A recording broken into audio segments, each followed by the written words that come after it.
Sometimes losing a limb has such a devastating impact that patients give up hope of ever returning to their old habits, routines, or jobs. But in other cases, that catastrophic loss can trigger extraordinary resolve and accomplishment.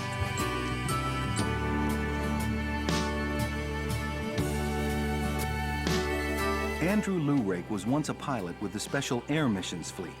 It's the elite division that carries government VIPs, including the president and vice president. On occasion, Andrew himself flew Air Force Two. Flying to me is basically who I am, part of my personality. But in 1998, all of that changed. Andrew was suddenly grounded by a horrific weekend accident. It was Halloween, and I was just out with some buddies of mine. We were riding our dirt bikes in the woods of southern Maryland.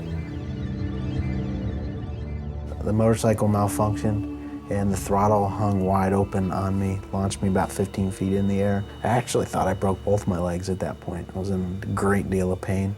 The doctors had finally come out and said that there was nothing they could do for him because he had some unusual breaks in his leg. So he was immediately flown to a hospital in Baltimore and taken care of there. So we thought, okay, they're gonna go in, they're gonna repair the broken leg and just move on, but that didn't happen. All Andrew wanted was to get well and get back into the cockpit. But his leg became critically infected. Operation followed operation. After 3 years and 18 surgeries, his leg still wouldn't heal. Frantic to get back in the air, Andrew began to consider a last desperate option: amputate the leg and try to get cleared to fly with a prosthetic. The more they operated, the farther away my career, my Air Force career, seemed to be getting. So for me, it was a difficult decision because I knew I was going to give up a body part, and then it was an easy decision because I knew I would get rid of the pain. At least I thought I was going to get rid of the pain. And he asked me one day what I thought. And we were on the front porch. And what I said to him is that I married you for you, I didn't marry you for your leg, and that it didn't matter to me. You can take my truck. I just filled up with gas. It was only $2.39. No, that's not bad. Yeah. Nice to pay. We went into the hospital, walked in, and did all the paperwork, and they laid me on the table, gave me some really good drugs. And then I woke up in the recovery room, and there's one leg and not another one. And although I'd prepared myself a great deal for the day, you still can't prepare yourself enough, I don't think. Andrew had to get used to more than the missing leg. He was about to suffer bouts of terrible pain.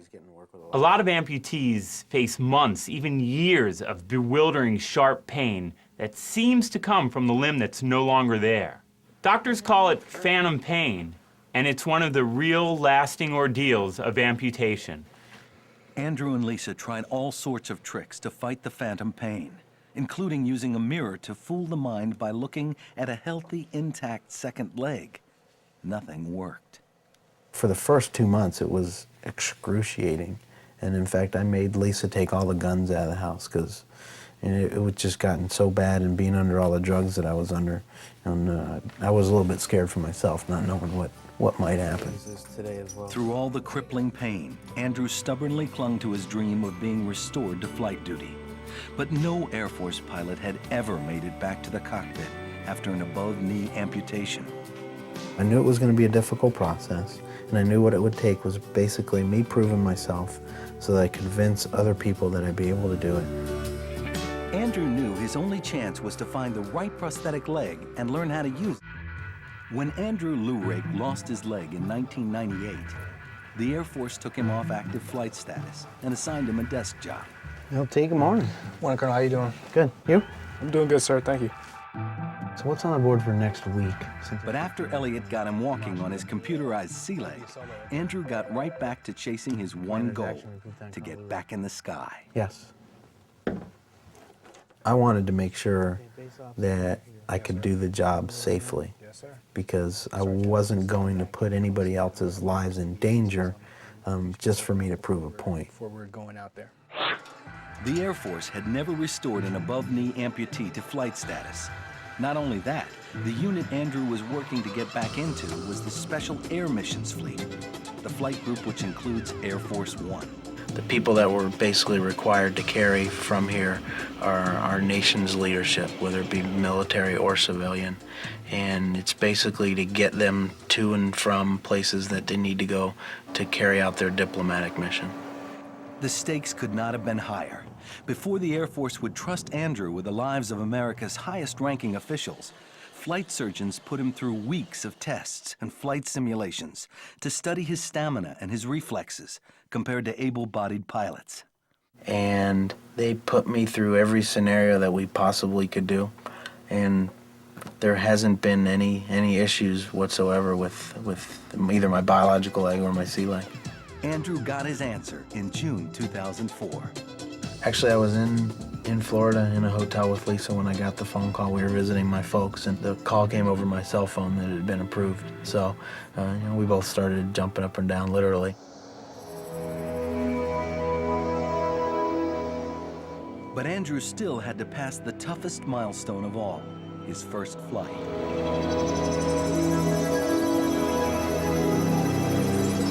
How much gas we need for this leg? The engineer's already been up there, so we don't need to go up. Looks good. Most of the flying of any airplane is done in the hand controls, called the yoke. The yoke controls the wing surfaces and the flaps on the tail, but the foot pedals are still crucial. You could get away without using your feet in a normal situation in the airplane when everything's good, but when you're in an emergency situation, such as an engine failure, you need a lot of rudder pedal actuation. So your feet are extremely important on the ground and in emergency situations in flight. So what do you think about that? Yeah, that's the same write-up we had the other day, and if it doesn't work out or it doesn't check good, we'll just write it up again. Okay. Is that cool with you? Yeah. All right. The computerized sea leg makes walking almost as natural and unconscious for Andrew as it is for people with their own two legs. But that's not all it does. When Andrew bounces on his toe 3 times within a second, the leg automatically switches into flying mode. In that mode, it won't fold back further than halfway, which leaves the foot poised to hit the pedals. So that when I need to get to the brake pedals really fast or to the brakes, all I have to do is lift my leg up, and when I do, it's exactly where I need it, when I need it, which in an aircraft obviously is critical. Circuit breakers in. Emergency equipment check and stowed. It is. Redcocks are shut. The moment he'd been working toward fell on October 25th, 2004. At last, Andrew Lourake took off on his first flight in the pilot's seat since his amputation. And immediately we got into the clouds about somewhere between 500 and 800 feet. So right away it was down to business, flying an airplane in the weather. I forgot about how long it had been since I flew last.